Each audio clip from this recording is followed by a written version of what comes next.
Powered by Sports Interaction, Canada Sportsbook.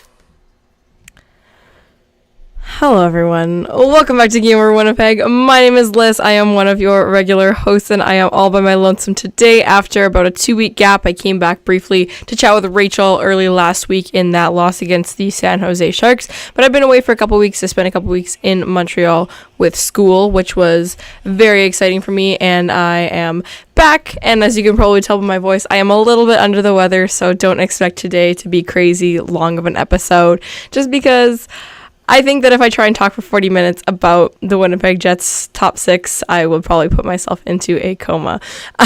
So today we are here to break down a 5-3 loss against the Carolina Hurricanes, who are coming off of 2 blowout losses in their last couple of games. So we are expecting a pretty intense game against them tonight, and I think we got what the doctor ordered for that one in that capacity. I think there was a lot of excitement in this game.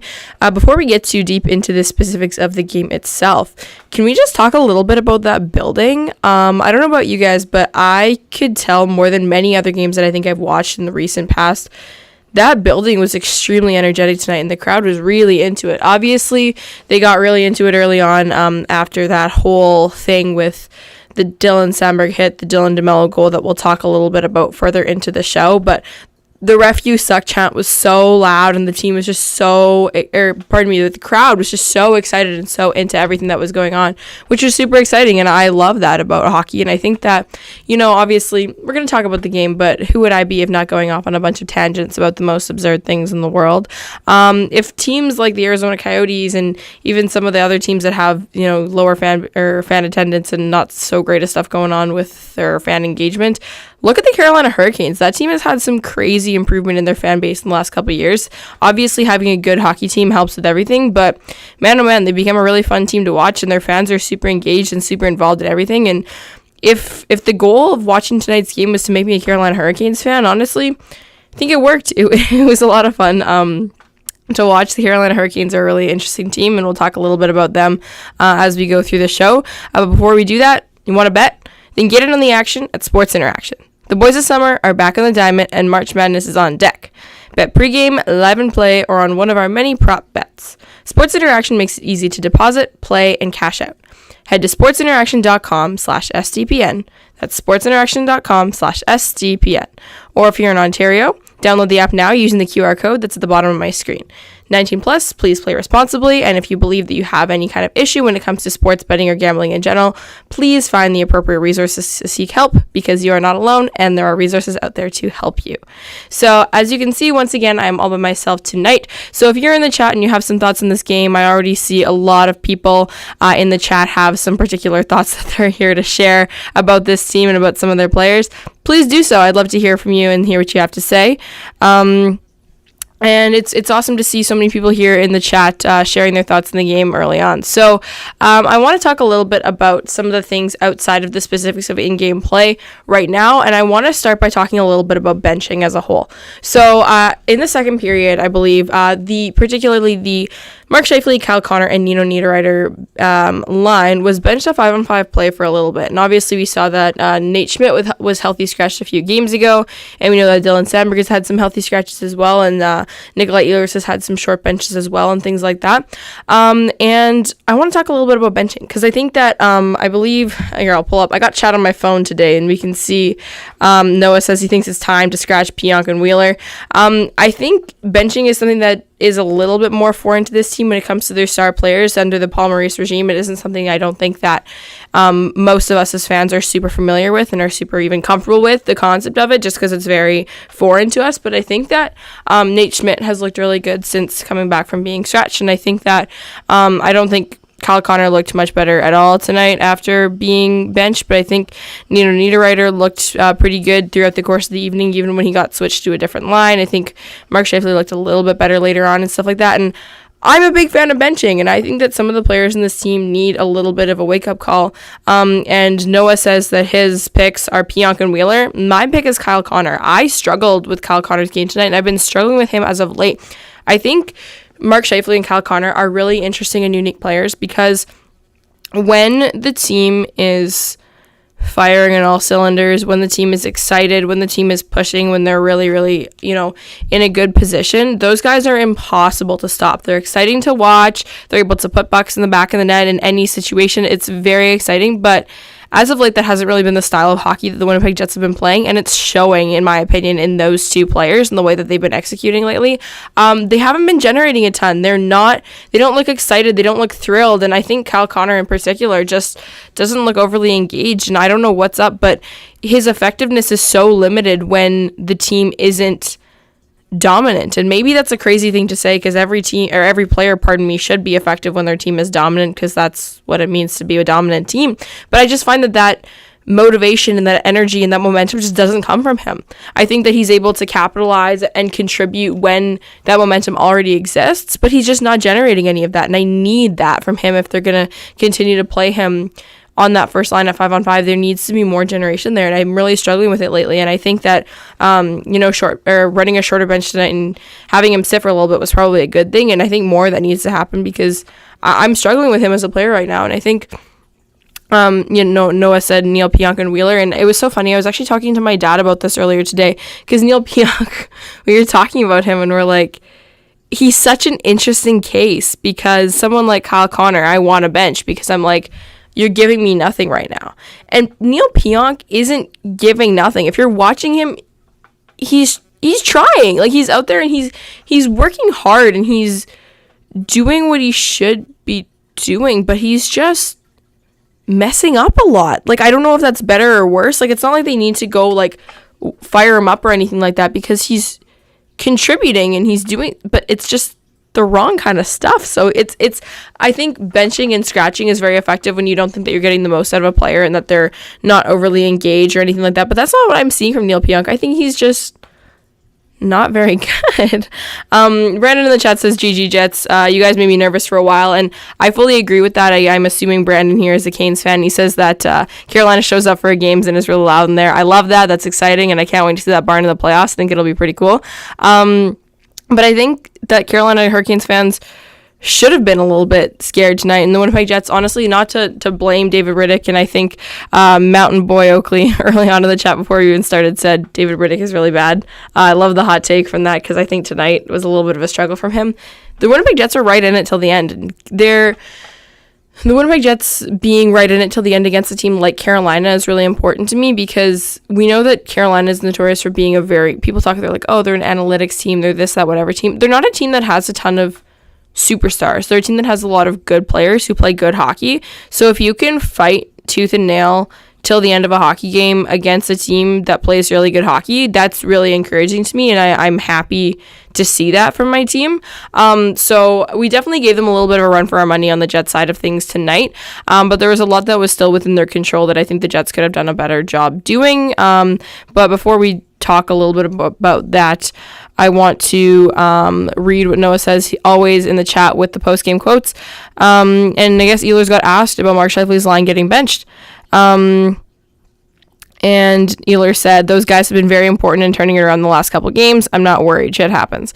Interesting, because once again, I've been away for a couple weeks, so I haven't watched the specifics to the degree that I watched tonight in a little bit of time. But has Kyle Connor been responsible for turning around a lot of plays at 5-on-5? I don't know about that. That's interesting. And I think knowing the kinds of players that are on that team on that line, like, I think that's a very valid thing to say. They have the ability to. I just don't know if it's been really coming to fruition in the last little bit. Red Flame says, I'm sorry, but Riddick needs to have that second and third goal. Those cannot go in under any circumstances. Also, Wheeler and Pionk need to be scratched next game. Too many mistakes. So yeah, let's talk about some of those players. So obviously, Dave Riddick, I don't love those goals that he let in early on. Like, I think it's hard. I don't like blaming goalies, but I think in certain situations, like you said, under no circumstance, that shouldn't go in. Like, you need to be able to push the players out and give your goalie the easiest save possible. And I think the Winnipeg Jets did an okay job of that throughout most of the evening.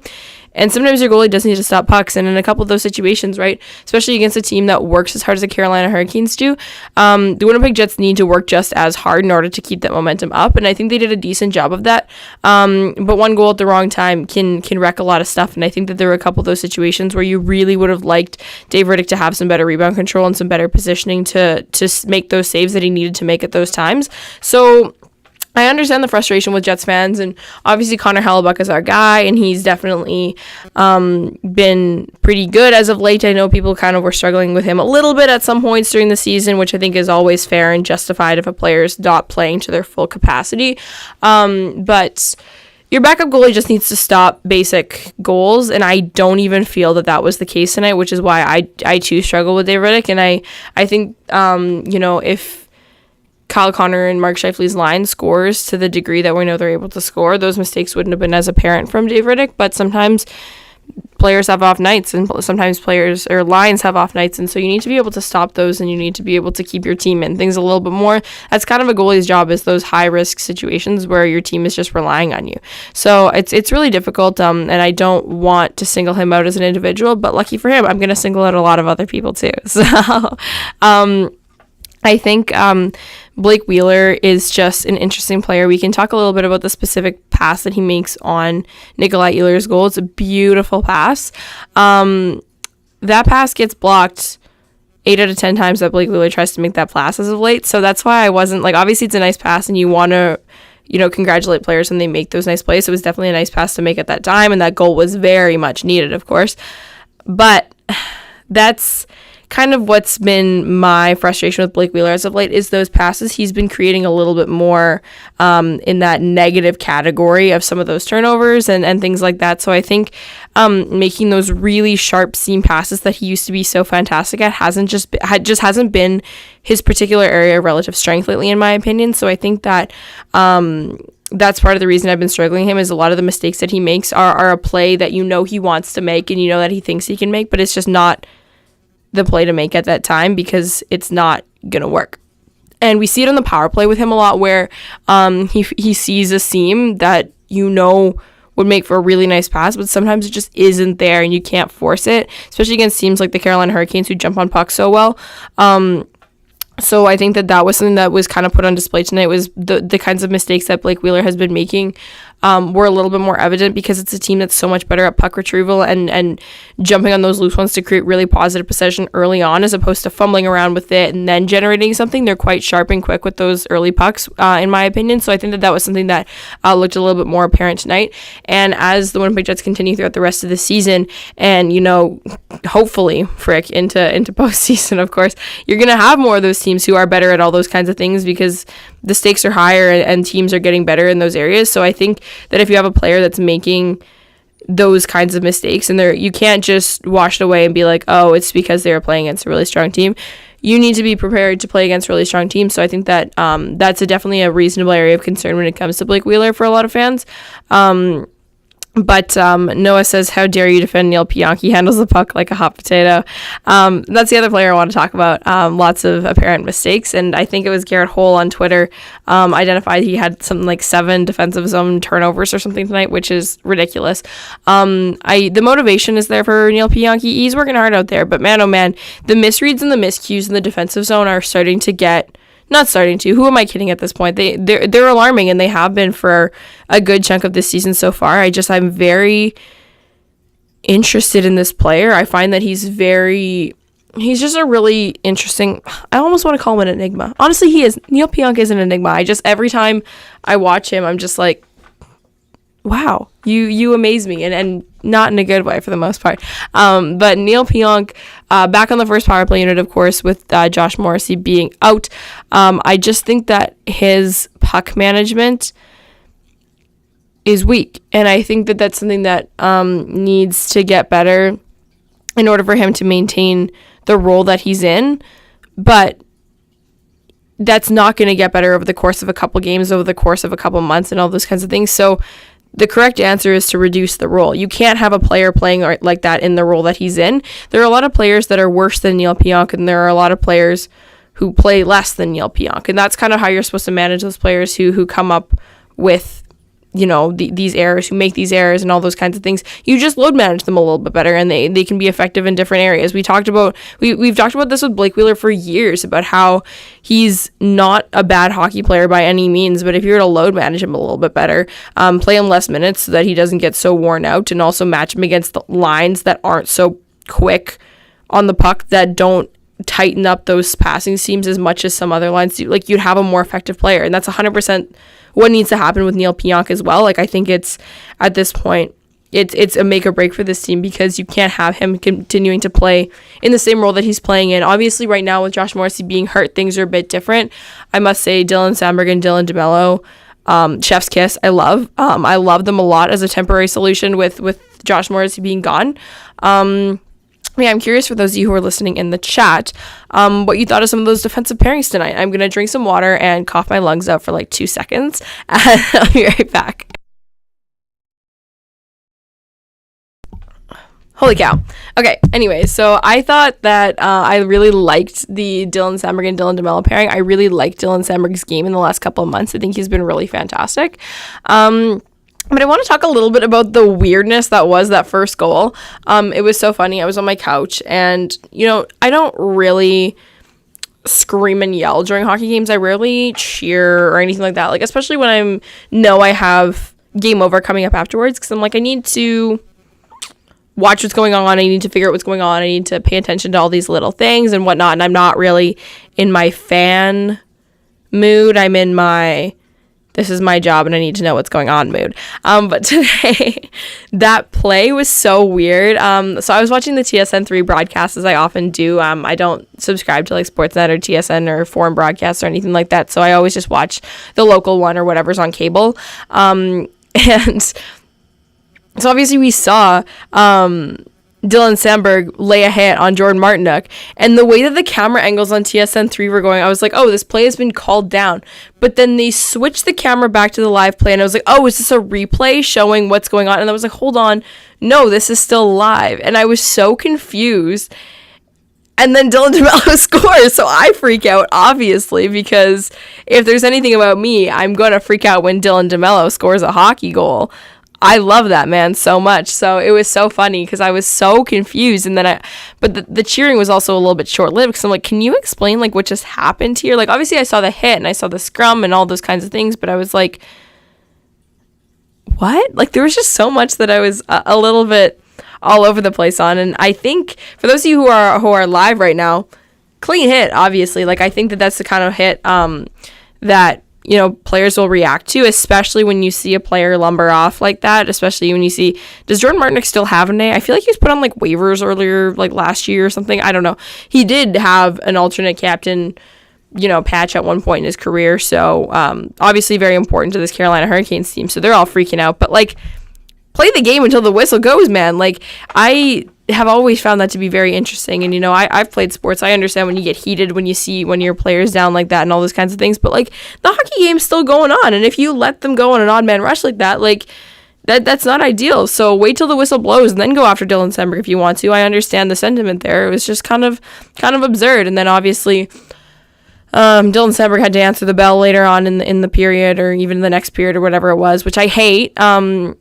Because I understand, again, from the Carolina Hurricanes perspective, that's what you do. That's how this game works, and that's how it works when you're emotional about these things and you want someone to pay for injuring someone, or at least partially injuring them for a quick moment, and all those different kinds of things. But it's frustrating when Josh Morrissey is out and Dylan Samberg has taken on this really important role, and he has to fight. He has no choice but to fight, and then he's taken out of the game for 5 minutes. It's like, man, this sucks. Like, we need this guy. And obviously, like, it's just hard because he didn't do anything wrong. And then now, it would have been better if he had gotten a 2-minute penalty at the time, been off for 2 minutes, and then that would have been it. That would have been all. But no, he has to wait and get attacked and then win the fight, in my opinion, and then sit for 5 minutes. It's like, ugh, this is so annoying. And those kinds of things, you know, kind of irritate me. But I thought all in all, Dylan Samberg had a good night tonight. He's one player that I can definitely admit that I was wrong about. early on in the year after training camp. Obviously, everyone knows that I'm a huge Ville Heinola fan, and this was a big thing at training camp this year. It's like, is it going to be Logan Stanley, Ville Heinola, or Dylan Sandberg? And I thought that Ville didn't have like the greatest camp in the world, so I was like a little bit disappointed. So I was like, oh, I guess it's going to be Logan Stanley. But I was thrilled for Dylan Sandberg, but I was like, I think we've seen what we're going to see from this player. I don't think he has much of a higher ceiling than what we're seeing right now. So I think we're like kind of capped out on what we're going to get from Dylan Sandberg. And so I wasn't overly keen on him, but especially in the last couple of months, like I've been very wrong, and I'm very happy to have been wrong. I think this player is continuing to get better every single game. I think there was one play in particular tonight that I thought was a great indicator of that, where he gets the puck on the blue line and there's a little bit of pressure he has to take there. And he makes a deep, like a foot off to the side of the net pass to a player, as opposed to just a flub point shot to get rid of the puck because he's under pressure. And those are the things that I used to get frustrated about him with. Not that he was overly shot heavy or anything like that, but I just didn't think that he was making the most strategic offensive plays all the time, which I think is something that the Winnipeg Jets need from their defenders because of how little creativity I find that there is with most of their lines. At 5-on-5, and I think that's something he's definitely gotten better at, and to me it makes him look more promising in a little bit of a top 6 role. So I'm gonna look at some of the things in the chat here. Noah says that Rick Bonus makes it sound like Josh Morrissey will be playing on Thursday, which is definitely very encouraging. That being said, as always with my philosophy and all those kinds of things, if he's not 100%, don't play him yet. Let him heal, let him get his injury under control, because the last thing I want is for him to come back 2 or 3 games early and then worsen the injury, right? So hopefully he's actually well. I know he was taking line rushes earlier today, so that's definitely a good sign. Maybe Yoda wants them to start moving up Sandberg because he's really good. I definitely agree. I think that him getting a chance tonight, I don't know if he's been playing in that role since Morrissey's injury or not, but I think it's the right call. Don't play Neil Pionk more. Kyle Capobianco, I actually didn't mind tonight. I thought he was pretty good. I didn't, he's an 8th defenseman or whatever he is, right? Like, it's not like you're expecting anything crazy or fantastic, but when they put him out at the end tonight after Blake Wheeler's penalty, like, I wasn't mad about it. Like, I actually was okay with a lot of what he was creating tonight, so I don't mind Kyle Capobianco, and I think I actually saw someone in the chat. Yeah, Baby Yoda says I'd play number 77 over Pionk. Hey, man, like, honestly, at this point, like, Kyle Capobianco, every time he stepped into the lineup, I personally haven't disliked him as much as some other people have. I've been okay with him. I don't mind him, and I've gotten what I've expected from a 7th defenseman, and all I want from players when they're in those kinds of roles is to come on the ice and not be a net negative. And I think generally speaking, for what he gives up, I don't think Kyle Capobianco is a net negative, so that's pretty fantastic. I am just looking at a couple things. Ben Huffman says that Martinick has an A for road games. Makes sense. So he didn't tonight. So why did you guys go crazy like that? Just kidding. Brandon says Cadence fans definitely thought interference or a knee could have been called. I say more incidental, but still knee on knee at the blue line wasn't great. Luckily, no one is hurt in the end. Yeah, absolutely. Maybe I'll have to watch the replay later because it looked more hippish to me than knee on knee, because I feel like the NHL does actually like a decent job of calling those knee on knee calls when they see them, just because of how dangerous they are. But maybe I'm off on that. Like, maybe it was, but definitely I understand, like, especially if you're a fan, like if I was a fan in that rink, I would have been screaming my head off too. Like, I'm definitely not going after any of them for reacting the way they did. It's just definitely a very unfortunate situation for them to like have a goal scored on them when they all got a little bit bent out of shape about something before a whistle was called and whatnot. So that's kind of what I generally wanted to talk about there. But obviously I ragged on Kyle Connor in the top 6 a little bit earlier on in this show, but I want to talk a little bit about the bottom 6 just to kind of round out the end of the show, because obviously Negative Nancy over here, I just love talking about how much I dislike the Winnipeg Jets sometimes. But I actually have been really liking the bottom 6, as of late. And I know that Sacramento Lineman is everyone's least favorite guy on Twitter. But I thought all of the guys in the bottom 6 tonight actually looked quite good. Morgan Barron, I know, has been playing some of his best hockey as of late. And, obviously we never want to focus too much on isolated events to paint a big picture about a player's story, because they play, 12, 13, 14, 15 minutes a night and all those kinds of things. So you want to talk a little bit about that as well. But that assist that he had on the Nino Niederreiter goal, to me is just a really good example, and it illustrates pretty well a lot of what he's been doing lately, just workhorsing and utilizing his size. Rachel Dory and I talked about this in the San Jose game on the show for quite some time, because I always have to be careful about saying using your size, because the last thing I want is for people to think that I mean just laying a bunch of hits, because that's never what I mean. I never want players to lay more hits. Earlier in the game, Vlad Nemestikov, Seth Jarvis had the puck on the blue line, and Nemestikov comes up and Seth Jarvis barely had control of the puck. It was 3 feet away from him, and he's kind of reaching and fumbling. Nemestikov comes, hits him. I was like, girl, the puck's right there. And Jarvis just kind of gets out of the hit and just moves the puck forward, and all of a sudden Nemestikov's out of the play, and there was no turnover created. I like Nemestikov. I think he's been really good lately, but I hate hitting sometimes, because I think it's such a lazy way of managing the puck when you don't have it, and it rarely creates the kinds of turnovers that players want it to. So that's why I get frustrated, and that's why I have to be careful about saying use your size, because that's not what I mean. However, Morgan Barron is a large guy, and I think when he drives the net like that, he's pushing through players and lays on players and rubs them out a little bit, it's really good for helping create that possession, because it makes it a little bit more difficult for the defending team to manage things. It's very difficult when you have just a stick coming at you. It's a little bit easier to feel where the threats are coming from. But if you have the player's stick and they're using their stick effectively, and they're also, using their body effectively to rub you out and make sure that your body positioning makes it more difficult for you to make the right play, it's really effective. And I think that Morgan Barron has been doing a better job of that as of late. I like his line combination. I think he's been good. Nemestikov obviously isn't a long-term solution in the top six, and I think he's been fine in his role, having to cover for Dubois' injury and all those kinds of things. But I think with Morgan Barron playing as well as he's been playing, and Nemestikov playing well as well, I feel really good about this Jets bottom six, and I think David Gustafson's return to the lineup has been a really nice breath of fresh air for this Jets team. I love David Gustafson. I think everyone knows that about me as well. I think he's a really fantastic hockey player, who is extremely reliable and has a lot of upside in a lot of different areas. I think he's a little bit more creative offensively, than we give him credit for. I think he's extremely defensively responsible, but not in a way, again, that means laying hits and blocking shots. I think his puck management is extremely good. So I'm really happy to see him back in the lineup, and I think that he's been very good.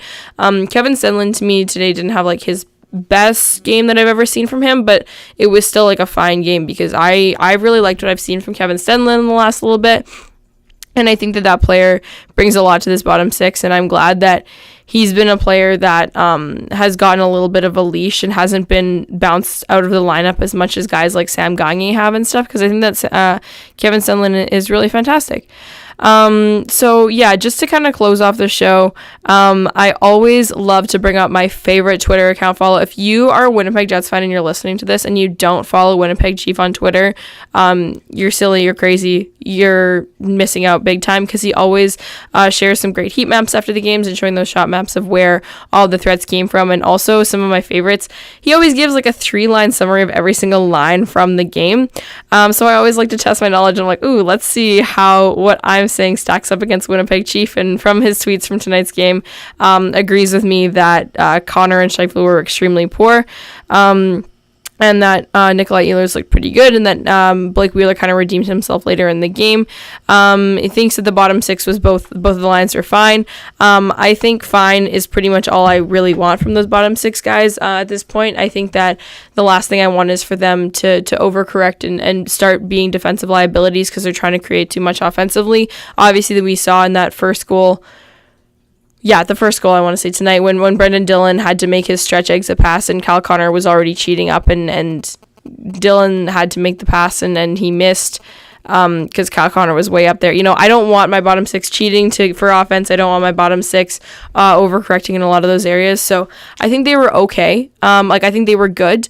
Maybe not obviously the most analytically darling players and lines in the world, but I liked a lot of what I saw from them, and I think that they're all trending in relatively positive directions. Someone like Menelainen, I thought, played a better game generally speaking tonight. Maybe it's still not the best that there is in the world, but I'll take a better game over a bad game. So hopefully they're all trending in the right direction, because obviously Boston is going to be a huge challenge on Thursday, and it's going to be really interesting to see how the Jets come back and manage. Maybe a couple players coming back from injury, maybe a couple of players getting a talking to tonight after their performance and all those kinds of things. I don't need to keep naming their names, but it'll be really interesting to see how things shake out in Thursday's matchup as we continue on this East Coast.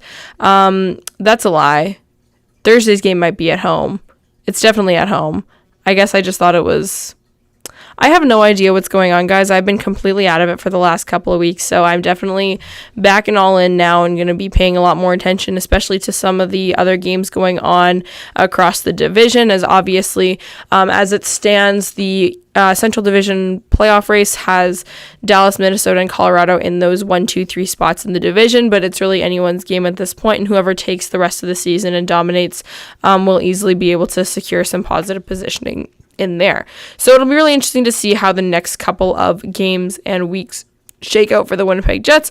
I think their trade deadline acquisitions are continuing to play okay for them and be positive ads. So it's just a matter of making sure that all the other players are continuing to trend in the right direction as well and continue to win hockey games, if I may. So I think that after the Florida road trip, they're in a couple of their players are in decent position. I think that there's some momentum that's developing. So I feel good about a couple of things with this team. Obviously, the pain points that exist have been continuous pain points throughout. So it is frustrating and alarming when those pain points don't, get absolved or resolved or anything like that. So it'll be interesting to see how the next little bit goes. But Brady and I will be back with you with Game Over Games for every single Jets game, of course, for the rest of the season. Brady will be with you on Thursday, and I'll be with you for the back-to-back this weekend, so it'll be really fun.